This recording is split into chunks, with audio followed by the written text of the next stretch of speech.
Welcome back, everyone. Today's explainer is an absolute game changer. We're going to break down a highly structured, super practical approach to personal finance.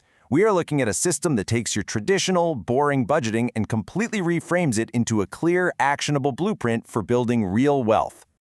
Okay, let's dive into this. The source text powering our explainer today is Bright Money by Emil Collins. What I found just so compelling about this book is how it shifts the whole narrative away from deprivation. It transforms budgeting from this restrictive chore that everyone hates into a tool for ultimate financial freedom. We're going to explore exactly how Collins suggests making your money work for you rather than you working for it. To keep us on track and tackle this without getting overwhelmed, here is our roadmap. We'll be looking at 6 pieces: the Paycheck-to-Paycheck Trap, reframing the budget, the budgeting blueprint, fixed versus variable expenses, tracking every single cent, and finally, avoiding common budget mistakes. All right, let's kick things off with Section 1, the Paycheck-to-Paycheck Trap. Before we jump into the solutions, we really have to face the reality of the problem, and it's pretty stark. According to data from Willis Towers Watson cited right in our source, nearly 18% of workers pulling in a salary of over $100,000 are still living paycheck to paycheck. Honestly, that proves financial stress isn't just a low-income problem, it's a cash management problem. As they say, you can out-earn a lot of things, but you literally cannot out-earn a poorly structured system. And the picture actually gets even broader. Data from Schwab reveals that 59% of all U.S. adults are caught in this exact same trap. Think about that for a second. Over half the population is just one missed paycheck away from a genuine crisis. The stakes here are incredibly high. That financial anxiety keeping so many of us up at night, it's a shared national experience. But the good news? The source text argues this is absolutely, completely solvable. Which brings us to the solution. Part 2, reframing the budget. Now, what's really interesting about this slide is how the text completely flips our usual definition of budgeting. Collins defines it simply as a document that converts plans into dollars. I love that. It doesn't imply sacrifice. It doesn't mean you have to just kill all the fun in your life. Instead, it implies freedom of choice. It operates like a financial GPS that ensures you actually arrive at the destinations you care about, whether that's buying a house, traveling the world, or just, getting a good night's sleep without worrying about the bills.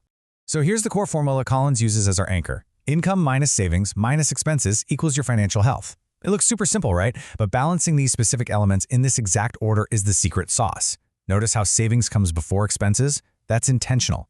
You are paying yourself and your future first, and that is exactly how Collins argues we begin building a truly sustainable wealth strategy. Now for the tactical stuff. Part 3, the budgeting blueprint.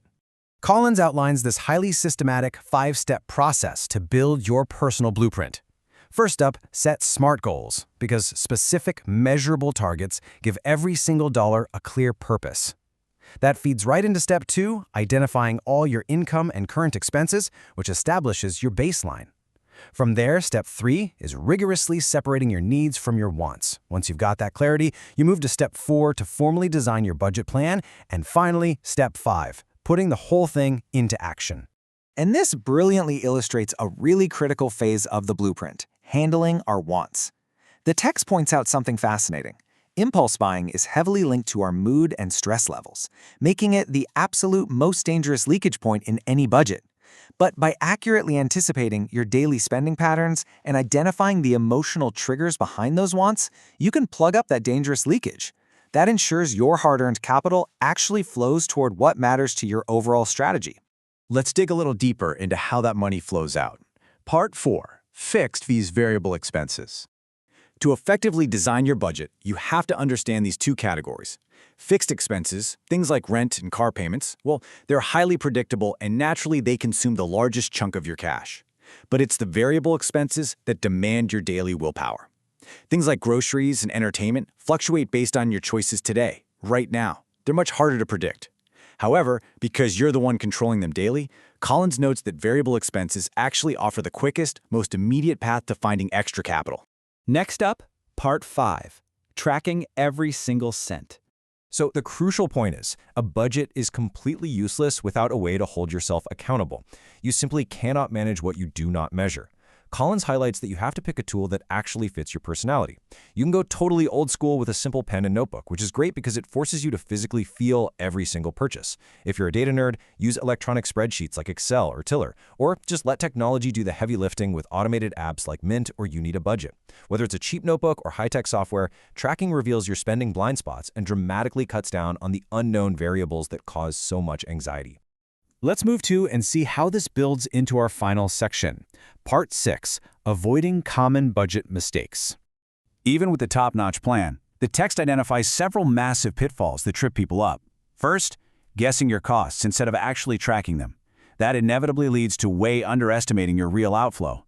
Another big one is leaving out irregular items, the annual car insurance or holiday gifts that totally blindside your monthly estimates.